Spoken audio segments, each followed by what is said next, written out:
नमस्कार, आप देख रहे हैं सौदा आपका। मैं हूं प्रियंका संभव। सबसे पहले इस वक्त की हेडलाइन।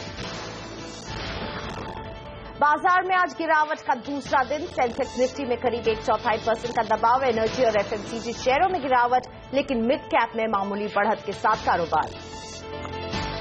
आज आएंगे टाटा मोटर्स, टेक महिंद्रा और बीएचईएल के नतीजे। चौथी तिमाही में टाटा मोटर्स का मुनाफा घटने का अनुमान। टेक महिंद्रा का मुनाफा भी 11.5% घटने का अनुमान। भेल के नतीजे भी कर सकते हैं निराश। डीआरपी ने 30 एफआईआईस को भेजे मैच नोटिस। 9 दिन के अंदर मुनाफे और खर्च की जानकारी देने को कहा। कल एटीशा कमेटी की पहली बैठक में आगे की प्रक्रिया पर हुई चर्चा।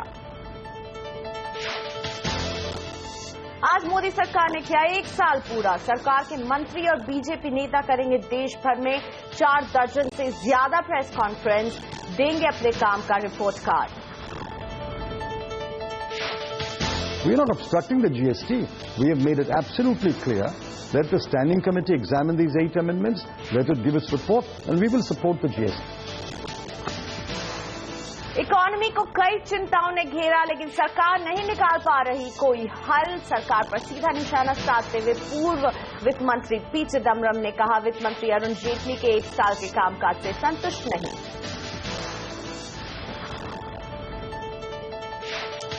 और पीएनसी इंफ्रा की लिस्टिंग 387 रुपए पर हुई है। इशू प्राइस 378 रुपए रखा गया था। कंपनी ने आईपीओ से करीब 450 करोड़ रुपए जुटाए। हमारे साथ हैं कंपनी के promoter director Yogesh Kumar Jain. Good morning mister Jain.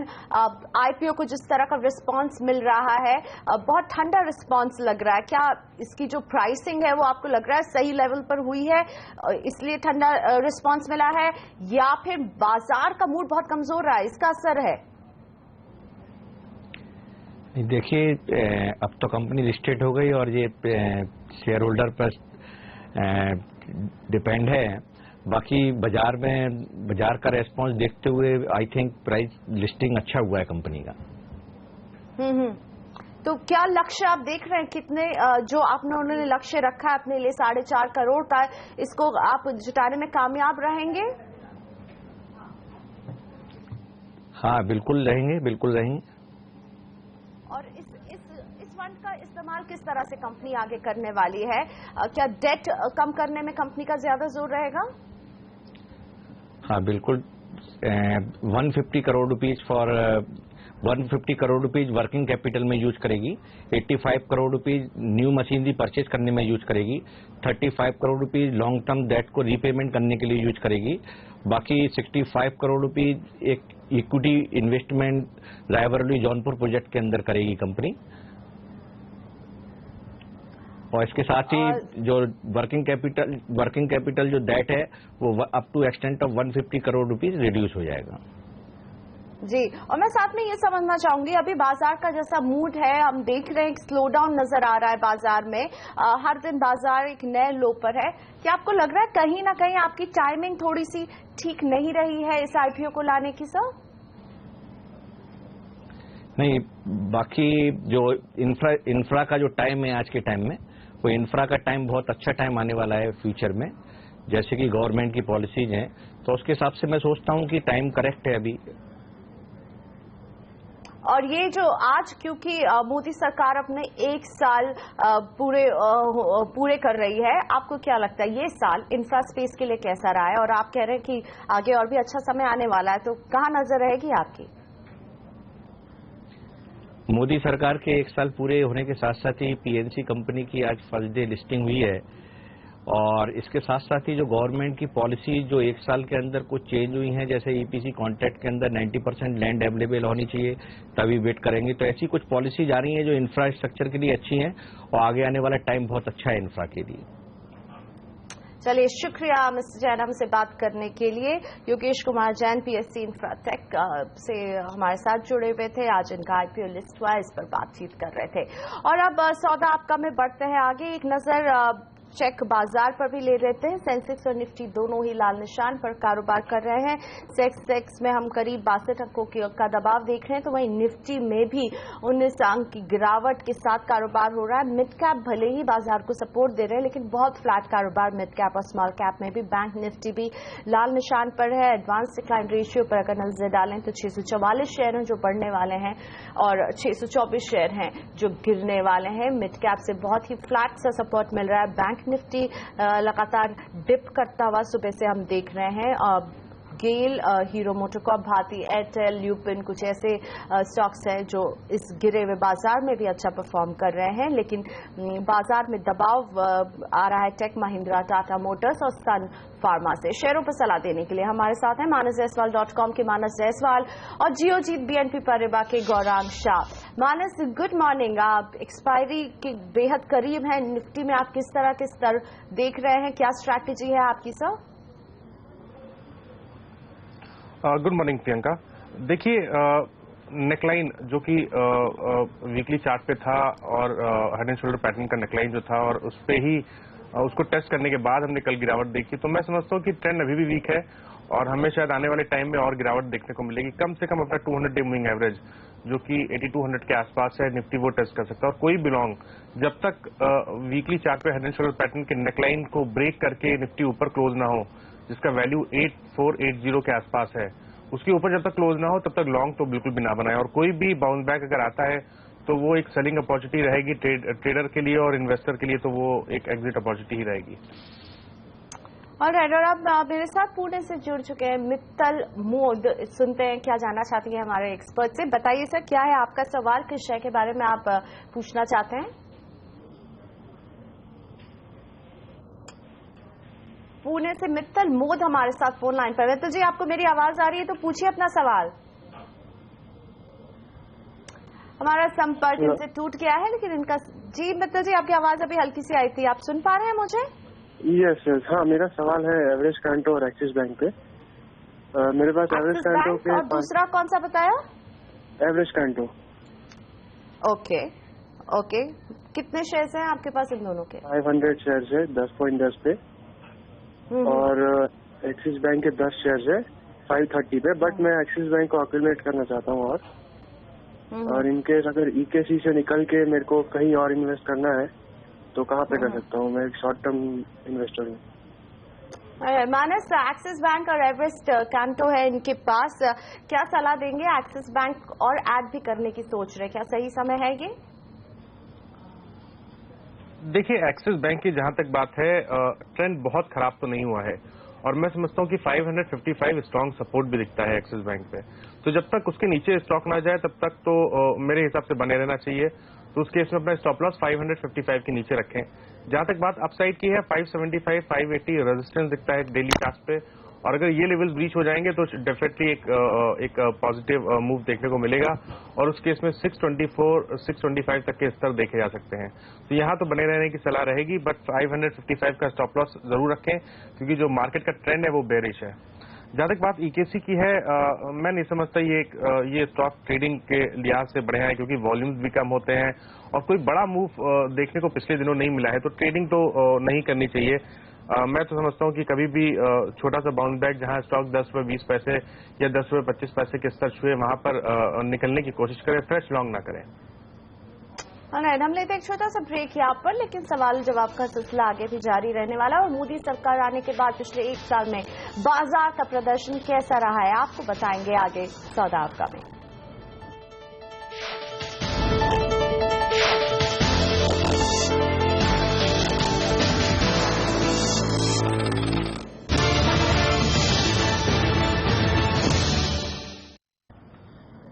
Modi सरकार आने के बाद पिछले 1 साल में इंडस्ट्री और बाजार का सेंटिमेंट तो जरूर सुधरा है, लेकिन बाजार में रिटर्न के लिहाज से ये बीता 1 साल कैसा रहा, बताने के लिए हमारे सहयोगी वरुण दुबे मेरे साथ जुड़ चुके हैं। वरुण, बाजार का प्रदर्शन कैसा रहा, कहां अच्छा रिटर्न मिला और कहां निराशा हाथ लगी है?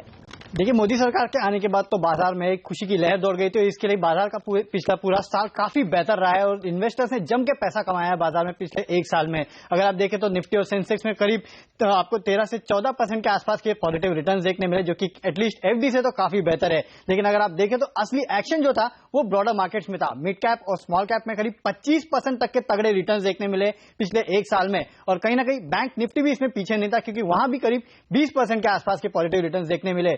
अगर बाकी सेक्टर्स की बात करें तो सबसे बेहतरीन प्रदर्शन यहां था फार्मा सेक्टर की तरफ से, करीब 68% के रिटर्न्स देखने मिले फार्मा सेक्टर में, जो कि काफी बेहतर कहने होंगे। मुझे याद नहीं है कि पिछले बार कब ऐसे रिटर्न्स देखने मिले थे फार्मा सेक्टर में, लेकिन ये साल तो फार्मा सेक्टर के लिए काफी बेहतर है। इसके अलावा ऑटो सेक्टर में 33, आईटी सेक्टर में 30% के आसपास के रिटर्न देखने मिले। लेकिन पिछला पूरा साल धातु क्षेत्र के लिए काफी खराब था और सबसे ज्यादा पिटाई यहीं देखने मिली है मेटल इंडेक्स में 25% के नेगेटिव रिटर्न्स। इसके अलावा रियल एस्टेट ने भी कुछ खास नहीं किया, 21% के नेगेटिव रिटर्न्स वहां भी देखने मिले। एनर्जी में करीब 17% के आसपास के नेगेटिव रिटर्न देखने मिले। लेकिन जैसे कि मैंने कहा कि बैंक निफ्टी में 20% के आसपास के पॉजिटिव रिटर्न देखने मिले, लेकिन पीएसयू बैंक इंडेक्स को अगर आप देखें तो वहां 12% के नेगेटिव रिटर्न देखने मिले, जो कि साफ दर्शाता है कि पिछले पूरे साल जो प्राइवेट सेक्टर बैंक्स थे उनका प्रदर्शन काफी अच्छा था। और यही बैंक जो है वो हमारे टॉप निफ्टी गेनर्स में शामिल है। कोटक महिंद्रा बैंक 57% के पॉजिटिव रिटर्न, इंडसइंड बैंक 52% के पॉजिटिव रिटर्न दिए। तो कहीं ना कहीं बैंक इंडेक्स में प्राइवेट सेक्टर बैंक्स ने सबसे अच्छा प्रदर्शन किया है। इसके अलावा निफ्टी में जिन स्टॉक्स ने सबसे बेहतर प्रदर्शन किया है उसमें जाहिर सी बात है कि फार्मा स्टॉक शामिल है। लुपिन 90% के रिटर्न देखने मिले, सन फार्मा, सिप्ला, डॉक्टर रेड्डीज ये टॉप गेनर के लिस्ट में शामिल है। इसके अलावा मारुति सुजुकी वहां भी अगर आप देखें तो 55% के रिटर्न देखने मिले। वहीं एफएमसीजी मेजर एचयूएल ने भी 50% के ऊपर के तगड़े रिटर्न्स आपको कमा के दिए। लेकिन इस बीच कुछ ऐसी कंपनीज भी थी जिनको काफी धक्का लगा है। कच्चे तेल में जो गिरावट हुई उससे इकोनॉमी को तो फायदा मिला, लेकिन केन इंडिया ये एक ऐसा काउंटर था जिसको सबसे बड़ा धक्का लगा है। इसका 44% के नेगेटिव रिटर्न्स इस काउंटर ने डिलीवर किए। इसके अलावा जैसे कि मैंने कहा कि धातु क्षेत्र के लिए पिछला साल खराब था, टाटा स्टील, वेदांता, एनएमडीसी ये नेगेटिव रिटर्न्स के लिस्ट में शामिल है। वहीं सरकारी बैंक जैसे कि मैंने कहा था तो पंजाब नेशनल बैंक ये एक बैंक है जिसमें 27% के नेगेटिव रिटर्न्स देखने मिले। वही मिड कैप्स का प्रदर्शन काफी बेहतर था। अगर आप आईएफबी इंडस्ट्रीज को ही ले तो पिछले साल 100 रुपए के आसपास ट्रेड करता था, आज 600 रुपए के आसपास ट्रेड कर रहा है, यानी कि 6 गुना हो चुका है ये स्टॉक एक साल में। इसके अलावा Welspun India, KNR, Suven life science ये कुछ ऐसे स्टॉक्स थे जिनमें तगड़े रिटर्न्स पिछले साल इन्वेस्टर्स ने कमाए हैं। जिन स्टॉक्स की पिटाई हुई उसमें एक नाम है भूषण स्टील। पिछले पूरे साल ये काउंटर बुरी खबरों के चलते खबरों में रहा था और इसका नतीजा आप देख सकते हैं 86% के नेगेटिव रिटर्न्स।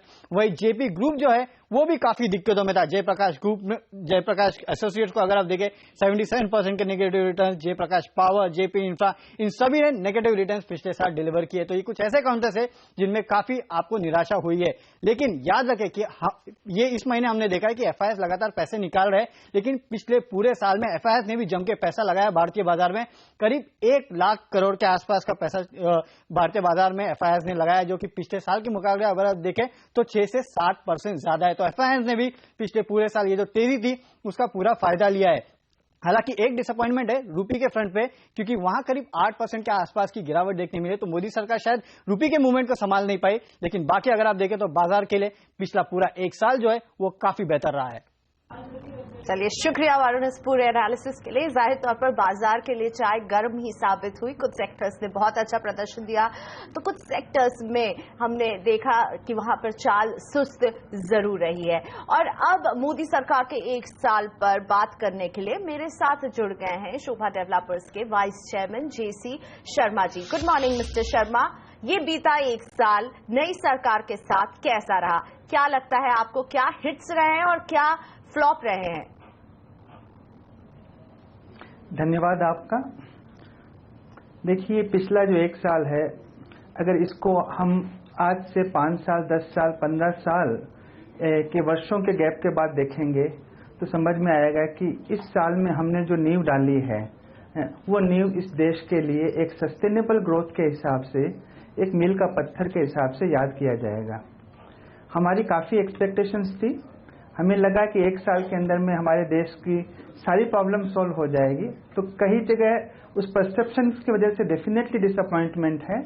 बट एक प्रैग्मेटिक सरकार ने देश हित में, जनहित में और इंडस्ट्री के हित में जो भी उन्हें उचित लगा उसकी तरफ में उन्होंने इनिशिएटिव किए।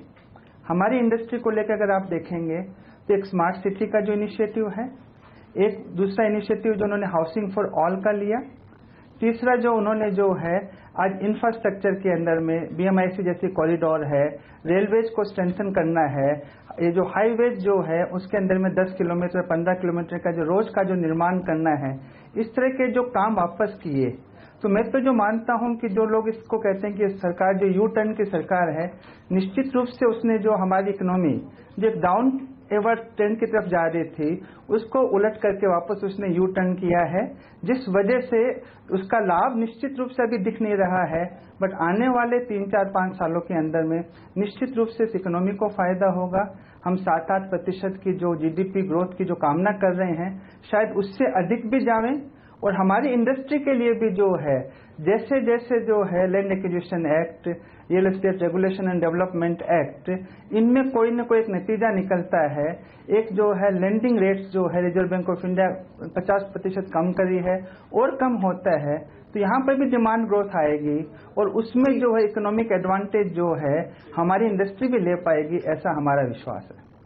बिल्कुल, यानी शर्मा जी आपको लग रहा है कि सही दिशा में कदम तो उठने शुरू हो गए हैं, लेकिन एक जो कदम अभी तक नहीं उठ पाया है, क्या वो आपको चिंता में डाल रहा है? और मैं बात कर रही हूं यहाँ पर लैंड एक्विजिशन बिल को लेकर के जो एक कॉमा लग गया है, क्या ये आपके लिए कितना चिंताजनक है?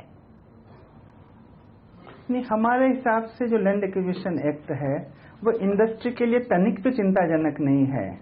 हम तो मानते हैं कि आज लैंड एक्विजिशन एक्ट से सबसे अधिक फायदा जो है फार्मर्स को होगा और सबसे अधिक जो है नुकसान जो है कस्टमर को होगा, क्योंकि अगर 4 गुना या 2 गुना मार्केट रेट से अगर जमीन खरीदी जाएगी तो कहीं न कहीं ये कॉस्ट जो है वो तो एक आम आदमी को भुगतना पड़ेगा।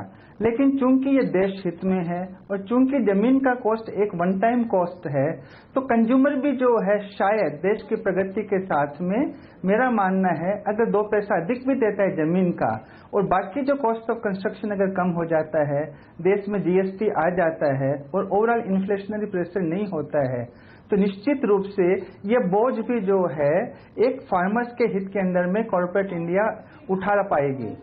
आप सोच रहे हैं कि उससे हमें फायदा हो रहा है, ये एक जो है भ्रम पैदा किया जा रहा है। इंडस्ट्री को तनिक भी लैंड एक्विजिशन एक्ट से फायदा नहीं होता है। अगर नहीं आता है तो शायद इंडस्ट्री और स्पेशली रियल एस्टेट डेवलपर्स को इससे कोई प्रॉब्लम नहीं होने वाली है। सोचने का विषय यह है कि जो भी काम देश हित के लिए हो रहा है उसमें अगर थोड़े समय के लिए हमें 19-20 भी मतलब जो तकलीफ आवे, हमें उसको सहज मानना चाहिए और उसके बावजूद भी जो है देश हित के अंदर में एक पॉजिटिव माइंड के साथ में काम करना चाहिए।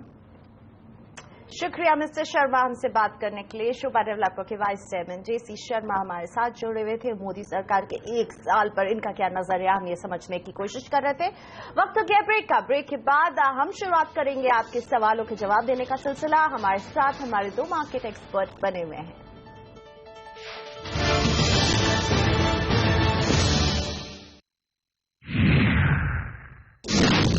मैं समझता हूं कि अच्छा रहा है 1 साल का सफर।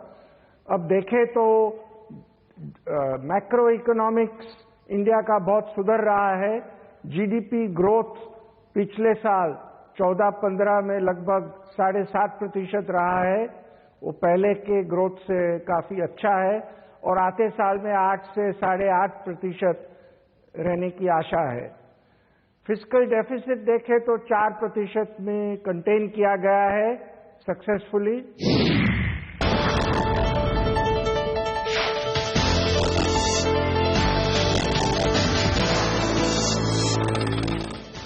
आप देख रहे हैं सौदा आपका, और अब मेरे साथ अनुराग हैं गुजरात से अपने सवाल के साथ। अनुराग जी गुड मॉर्निंग, बताइए किस शेयर के बारे में जानना चाहते हैं आप?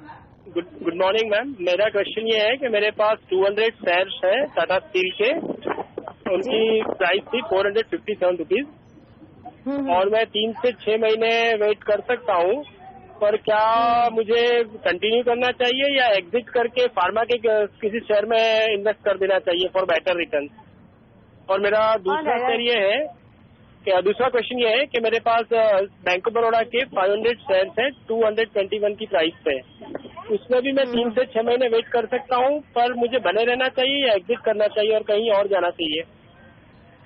चलिए, तो अनुराग जी को दोनों में ही नुकसान हो रहा है और इसीलिए ये समझना चाह रहे हैं कि क्या इससे एग्जिट करना ही सही कदम होगा।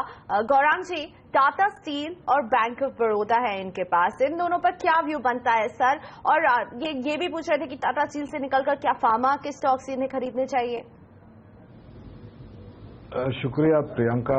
पहले तो डिस्क्लोजर है कि टाटा स्टील पर हमारी रिड्यूस की रिकमेंडेशन है, यानी कि अगर आपके पास है तो यहाँ पर बिकवाली करनी चाहिए, और बैंक ऑफ बड़ौदा पर होल्ड की रिकमेंडेशन है। लेकिन इनका जो सवाल है और जो समय सीमा है 3 से 6 महीने के लिए, मुझे लग रहा है कि पहले तो इनको अपनी जो परिभाषा है समय सीमा की, इसको जरा थोड़ा बढ़ाना पड़ेगा, साल भर का करना पड़ेगा। और टाटा स्टील में जिस तरीके से नतीजा है और एक परिस्थिति खड़ी हुई, हमें नहीं लग रहा है कि किसी भी तरह के आसार सुधरते हुए नजर आएंगे आने वाले 1 या 2 तिमाही तक। तो ऊपर के तरफ पे पड़ाव पर या मौजूदा स्तर पर आप बेच सकते हैं टाटा स्टील के शेयर। आप यहां से अगर बेचते और फार्मा सेक्टर पर जाना चाहते हैं तो सन फार्मा और ल्यूपिन ये 2 विकल्प है जहां पर हमारी कवरेज पॉजिटिव है, या फिर ग्लेनमार्क जहां पर अगेन हमारी पॉजिटिव कवरेज है। लेकिन समय सीमा जैसे मैंने किया कि कम से कम 1 साल की करनी पड़ेगी आपको। बैंक ऑफ बड़ौदा में जो निवेश है और हमारा जो होल्ड रिकमेंडेशन है वो इस लक्ष्य से होल्ड रिकमेंडेशन है कि ऊपर की तरफ ये शायद 165-185 तक जाएगा, लेकिन इनकी खरीद 221 रुपए की है और इस सूरत हाल में मुझे नहीं लग रहा है कि ये इस स्तर पर जाएगा। तो अगर ये बैंक बेच करके अगर आप निजी बैंक में निवेश करते हैं, एक्सिस बैंक हो या फिर कोटक बैंक हो, HDFC बैंक, ICICI बैंक, निजी बैंक से डिस्क्लोजर हमारी पॉजिटिव कवरेज है और यहाँ पर भी अगर 1 साल का नजर रखते हैं तो इनको जो नुकसान हो रहा है बैंक ऑफ बड़ौदा में उसकी कमी हो सकती है। और अब बात करते हैं रमेश जी से, कोलकाता से ये हमारे साथ जुड़े हुए हैं। Ramesh ji, good morning sir, बताइए। सर जरा बोलिए मैडम। हेलो, नमस्ते रमेश जी, पूछिए अपना सवाल, कौन से शेयर के बारे में आप जानना चाहते हैं? 528 में 1 लाख ठीक का टाटा मोटर्स लिया हुआ है, बहुत हो गया, अभी उसको क्या करे? ऑलराइट, तो टाटा मोटर्स में क्या करना चाहिए मानस? इनको 1 लॉट है इनके पास 528 के रेट पर। देखिए, जो पैटर्न है वो तो डेफिनेटली वीक है। करीब करीब 580 से हम लोअर टॉप लोअर बॉटम देख रहे हैं और पिछले दिनों ही स्टॉक ने अपना 200 डे मूविंग एवरेज ब्रेक किया, उसके नीचे ट्रेड कर रहा है। और पैटर्न को देखिए तो ऐसा लगता है कि कम से कम 580 या 570 तक के स्तर तो जरूर देखे जाएंगे टाटा मोटर्स में। तो कभी कोई उछाल आए जहां पर स्टॉक करीब करीब 500 के स्तर या तो 510 तक के स्तर भी छुए तो वहां पर निकलने की कोशिश रहेगी। यहाँ पर मैं नहीं समझता कि बने रहना बेटर आइडिया है। और चलिए इसी के साथ हम लेते हैं छोटा सा ब्रेक, लेकिन ब्रेक के बाद शेयर पर सवाल जवाब का सिलसिला सौदा आपका में जारी रहने वाला है। वापस आइए।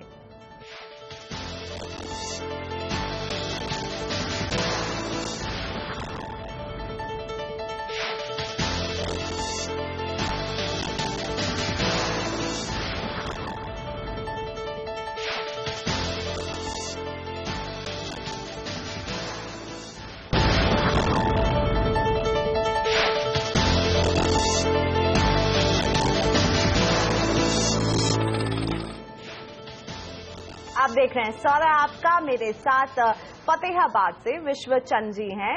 विश्वचंद जी नमस्ते, बताइए किस शेयर के बारे में आप पूछना चाहते हैं सवाल? मेरे पास मैम 500 शेयर परचेज किए हैं 70 के रेट पर। कौन सी कंपनी के शेयर हैं सर आपके पास? MRPL। Okay, Mangalore refinery and petrochemical है इनके पास, जो कि ONGC की एक सब्सिडरी कंपनी है। गौरांग, MRPL में क्या सलाह होती है आपको, कैसी दिखती है ये कंपनी?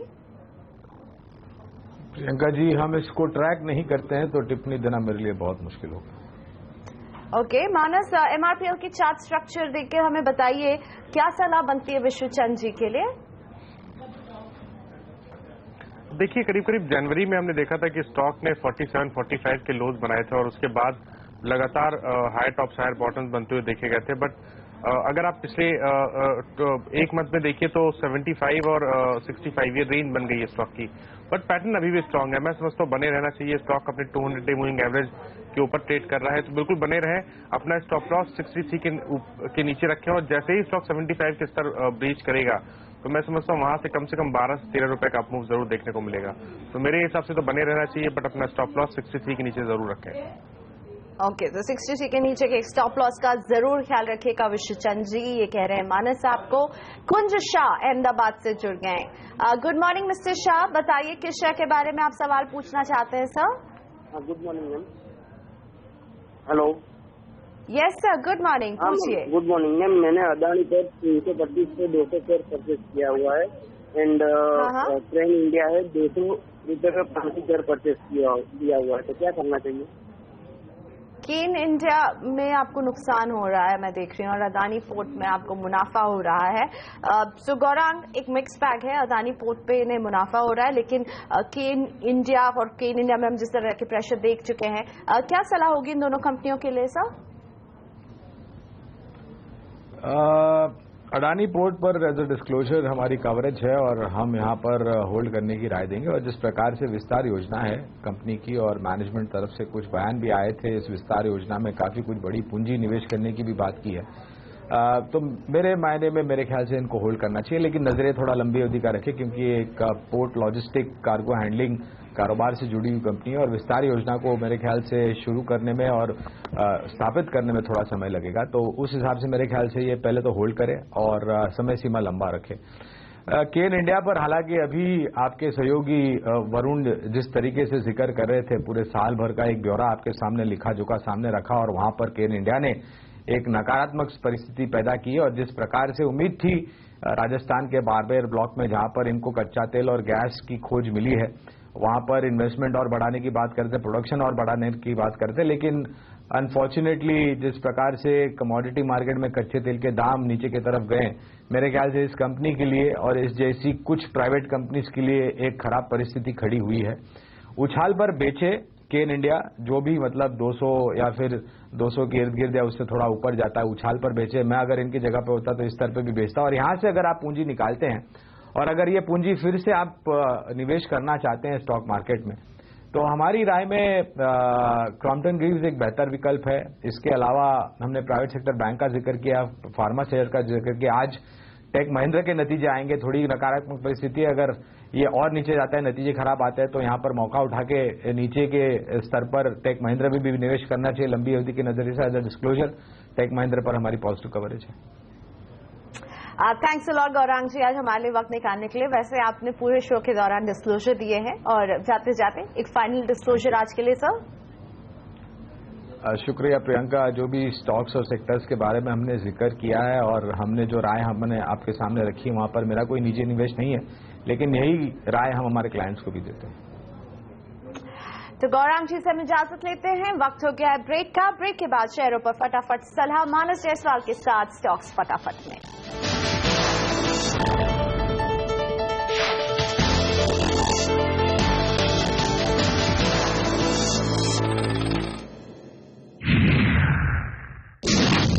देखिए, पहली बात तो ये है कि एक्सपेक्टेशन तो हाई थे, लेकिन जो सरकार ने किया है पिछले एक साल में, वो काफी अच्छे स्टेप्स लिए हैं।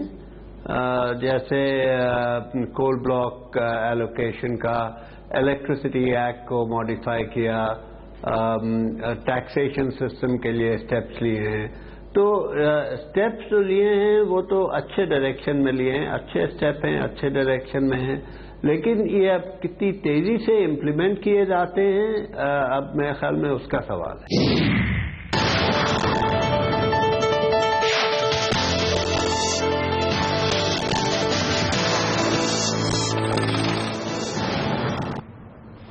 वक्त है स्टॉक्स फटाफट का। मेरे साथ मानस जायसवाल बने हुए आपके सभी सवालों का फटाफट जवाब देने के लिए।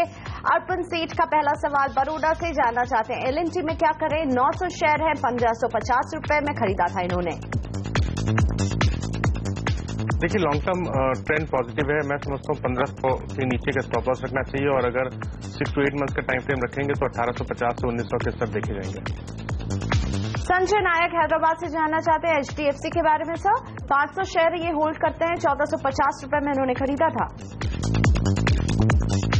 बने रहे स्टॉक में 200 डे मूविंग एवरेज के नीचे 1166 के नीचे अपना स्टॉप लॉस पुट करें। अगर टाइम फ्रेम बड़ा रखें, अगर 6 to 8 मंथ का टाइम फ्रेम रखेंगे, तो मैं समझता हूँ कम से कम 1420 से 1450 तक के स्तर देखे जाएंगे। कुणाल सुरेखा जी के पास है टाइटन के 200 शेयर, 340 रुपए में खरीदा है। स्टॉक वीक लगता है चार्ट से। मैं समझता हूँ कोई बाउंस बैक आए जहां पर स्टॉक 380 390 के स्तर छुए तो वहां पर निकलने की सलाह रहेगी। दिल्ली के शरद जजोदिया जानना चाहते हैं बायकॉन में क्या हो इनका अगला कदम। 600 शेयर 435 रुपए में खरीदा है। देखिए बायकॉन बने रहना चाहिए। 440 स्ट्रॉन्ग सपोर्ट दिखता है तो उसके नीचे अपना स्टॉप लॉस रखें। अपसाइड 460 के स्तर ब्रेक होंगे तो स्टॉक कम से कम 510 520 तक जाएगा। अश्विन जी के पास हैं L&T फाइनेंस होल्डिंग्स के 1400 शेयर 82 रुपए में खरीदा है। वीक लगता है स्ट्रक्चर और मैं समझता हूँ कोई बाउंस बैक आए जहां स्टॉक 67 के स्तर छुए तो वहां पर निकलने की सलाह रहेगी। पटियाला से विजय कुमार पूछ रहे मान इंडस्ट्रीज के बारे में। 1100 शेयर है इनके पास, 59 रुपीज में खरीदा था इन्होंने। मान इंडस्ट्रीज में मैं समझता हूँ कि बने रहना चाहिए और लोअर लेवल अगर देखिए तो 55 के आसपास अपना स्टॉप लॉस रखें और अपसाइड कम से कम 70-71 के टारगेट्स देखने को मिलेंगे मान इंडस्ट्रीज में। सुनील जगदले नासिक से जानना चाहते हैं MMTC में क्या हो अगला कदम। होल्ड सेल 1800 शेयर 80 रुपए में खरीदा था। MMTC का जो स्टॉक है वो वीक लगता है। लोअर टॉप लोअर बॉटम्स देखे जा रहे हैं लगातार। मैं समझता हूँ यहाँ पर बेचना चाहिए। लोअर लेवल्स पे कम से कम 45-44 के स्तर देखने को मिलेंगे। सुरेश जी के पास है MCX के 400 शेयर और 1000 रुपए में खरीदा था। बने रहे MCX में। मैं समझता हूँ कि 1120 स्ट्रॉन्ग सपोर्ट है तो उसके नीचे स्टॉप लॉस रखें। अपसाइड 1260 1280 के स्तर 2 से 3 महीने में देखे जा सकते हैं। कोल्हापुर से राहुल वैद्या जानना चाहते हैं पुंछ लॉयड में क्या हो इनका अगला कदम। 600 शेयर 40 रुपए में खरीदा था इन्होंने। पिछले दिनों बढ़िया रैली देखने को मिली है 3-4 ट्रेडिंग सेशंस में तो मैं समझता हूँ बने रहे। 21 रुपए के नीचे अपना स्टॉप लॉस पुट करें। अपसाइड 35-34 के स्तर देखे जा सकते हैं। और PTC इंडिया फाइनेंशियल्स के 3000 शेयर होल्ड करते हैं जतिंदर कुमार 68 रुपए में खरीदा है। कोई भी रैली आए जहां स्टॉक 57-58 के स्तर छुए तो वहां पर निकलने की सलाह रहेगी क्योंकि ओवरऑल पैटर्न वीक लगता है। आशीष जी के पास है ITC के 500 शेयर 355 रुपए में खरीदा था इन्होंने। इंपॉर्टेंट सपोर्ट ब्रेक किया है ITC ने तो मैं समझता हूँ बिल्कुल करंट लेवल्स पे निकलना चाहिए। लोअर लेवल्स पे स्टॉक 287-288 के लेवल्स टेस्ट कर सकता है। JS अरोड़ा जी नोएडा से पूछ रहे हैं एमटेक ऑटो के बारे में। 900 शेयर है 209 रुपए पर शेयर इन्होंने खर्चा किया है। बने रहे स्टॉक में। अगर आप देखिए तो 140-130 के आसपास बहुत सपोर्ट दिखता है तो 140 के नीचे अपना स्टॉप लॉस पुट करें। अपसाइड 170 हर्डल है। अगर वो लेवल्स रीच हो जाएंगे तो इनको वापस 210-220 के स्तर देखने को मिलेंगे। आशीष भारद्वाज को सलाह चाहिए बैंक ऑफ बड़ौदा पर 5000 शेयर 221 रुपए खरीद का भाव। टाइम फ्रेम बड़ा रखें। अगर 8 to 10 मंथ्स का टाइम फ्रेम रखें तो बिल्कुल बने रहना चाहिए। हायर लेवल्स पे अगर आप देखिए तो 220-210 के स्तर आने वाले 8 से 10 महीने में देखे जा सकते हैं। गणेश यादव मुंबई से पूछ रहे हैं पीपावाव डिफेंस में क्या करें। 2000 शेयर 67 रुपीज 25 पैसे में खरीदा है। काफी साइडवेज मूव देखा जा रहा है बट फिर भी मैं समझता हूँ कि स्टॉक में बने रहना चाहिए। 56 के नीचे अपना स्टॉप लॉस पुट करें। अपसाइड स्टॉक जैसे ही 65 के स्तर ब्रेक करेगा कम से कम 78-79 के स्तर देखा सकता है। शुक्रिया मानस आज हमारे साथ जुड़ने के लिए। सर आज के लिए कोई डिस्क्लोजर देना चाहेंगे? जिन स्टॉक्स के बारे में हमने बात की इसमें कोई भी पर्सनल होल्डिंग नहीं है बट अपने क्लाइंट्स को एडवाइस किए हो सकते हैं। थैंक्स अ लॉट सौदा आपका के लिए वक्त निकालने के लिए। वक्त हो गया एक ब्रेक का लेकिन ब्रेक के बाद म्यूचुअल फंड पर सलाह म्यूचुअल फंड कॉर्नर में बने रहिए हमारे साथ। आनंद राठी फाइनेंशियल सर्विसेज की डायरेक्टर और head of investment product Firoz Aziz रहेंगे जो आपके सभी सवालों का जवाब देंगे।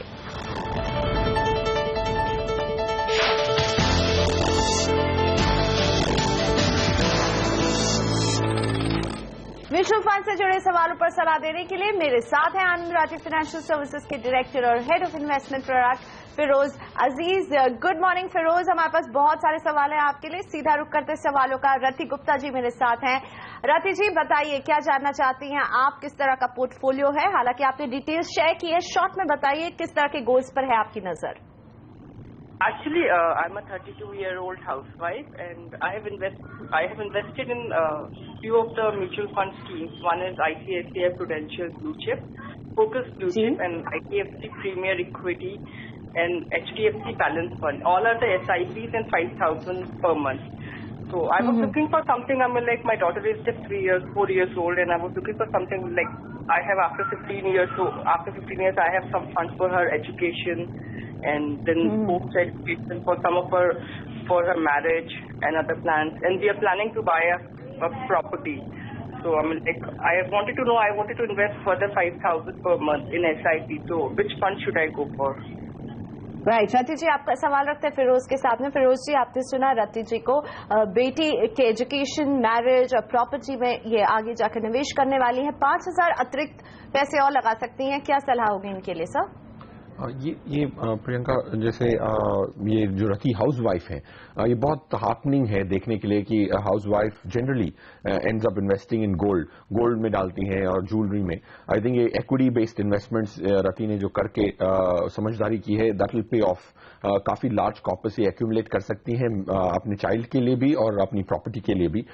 बट एक सलाह दूंगा रति को, क्योंकि इनके जो भी स्कीम्स हैं प्रिडोमिनेंटली इक्विटी ड्रिवन है, और मेरे हिसाब से एटलीस्ट 20% पैसा आपका डेट में जरूर होना चाहिए ताकि पोर्टफोलियो में स्टेबिलिटी आए। ये जो आप 5वां फंड ऐड करना चाहती हैं रति, मेरे हिसाब से that should be an debt fund, and the one fund which I would suggest is gonna be ICICI regular savings fund, जो एक डेट स्कीम है जो आपके पोर्टफोलियो में 20% कॉम्पोनेंट हो जाएगा, क्योंकि आप ऑलरेडी 4 फंड में 5-5 हजार लगा रही हैं, और ये 5वां फंड जो है 5,000 का जब आप लगाएंगी तो आपका 20% पैसा ऑटोमेटिकली डेट में जाएगा। तो आपका पोर्टफोलियो में जो वॉलेटिलिटी है, जो रिस्क है, वो काफी अब्जॉर्ब होकर कम हो जाएगी। तो ICICI रेगुलर सेविंग स्कीम में डालें, और इसको अगर आप कंटिन्यू करेंगी और लगातार 20 साल तक अब आप कंसिस्टेंटली, जब तक कि आप इन्वेस्ट करें, आपकी चाइल्ड जो 3-4 इयर्स की हैं, 20-22 की हो जाएं, उनकी मैरिज के लिए जब चाहिए, तो I think you will be able to accumulate almost 2.5 crores, but consistently, patiently invest करना और distract ना होना, discipline रखना will be the key to make sure that you have a large corpus ready.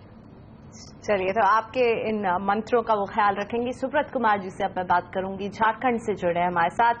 Subrat जी नमस्ते, बताइए क्या जानना चाहते हैं? नमस्कार मैम, मुझे ये जानना था कि मुझे 2.5 साल में अराउंड 2 लाख चाहिए था, तो किस फंड में मैं इन्वेस्ट करूं, SIP करूं? ओके, और कुछ आपका कोई टारगेट? अच्छा, 2.5 साल में आपको चाहिए फंड्स। फिरोज, सुब्रत जी के लिए आप क्या सलाह देंगे, क्या करना चाहिए इन्हें? क्योंकि इनकी जो टाइम फ्रेम्स हैं रिलेटिवली छोटी हैं, 2.5 साल हैं, तो मैं इनको 1/3 अपना पैसा डेट में लगाने के लिए सलाह दूंगा, और बाकी 2/3 2/3 हिस्सा इक्विटी में लगाएंगे, और 3 स्कीम्स चूज करके आप कंसिस्टेंटली इन्वेस्ट करेंगे तो आपका लक्ष्य जरूर पूरा हो सकता है। तो 3 स्कीम्स आपको मैं बता देता हूं। एक्सेस इक्विटी एक लार्ज कैप स्कीम होगा। SBI मैग्नम मिड कैप, जो छोटी कंपनियों में लगाता है पैसा, जो पोटेंशियल लार्ज कैप्स हों, जो आगे चल के बड़ी कंपनियां हो जाएं, वैसी कंपनी में लगाता है, वो हो गया SBI मैग्नम मिड कैप। और लास्टली डेट की जो स्कीम है फ्रैंकलिन शॉर्ट टर्म फंड। अगर ये 3 स्कीम में अगर आप लगातार अगले 2.5 साल तक इन्वेस्ट करते रहें तो मेरे हिसाब से रिस्क भी काफी मिटिगेट हो जाएंगे, क्योंकि इक्विटी मार्केट्स अगले 2-3 साल के लिए अच्छी दिख रही है। तो एटलीस्ट लार्ज पोर्शन आपको इक्विटी में लगाना पड़ेगा, 2 इक्विटी स्कीम और 1 debt scheme. Thank you so much Firoz, हमारे साथ जुड़ने के लिए, हमारे दर्शकों के पोर्टफोलियो को जिस तरह की आवश्यकता है वो बताने के लिए। तो सौदा आपका भी मेरे साथ भी इतना ही, मुझे यही इजाजत दीजिए, और कमोडिटी बाजार की सारी हलचल के लिए बने रहिए हमारे साथ, क्योंकि अगला शो है कमोडिटी राउंड अप।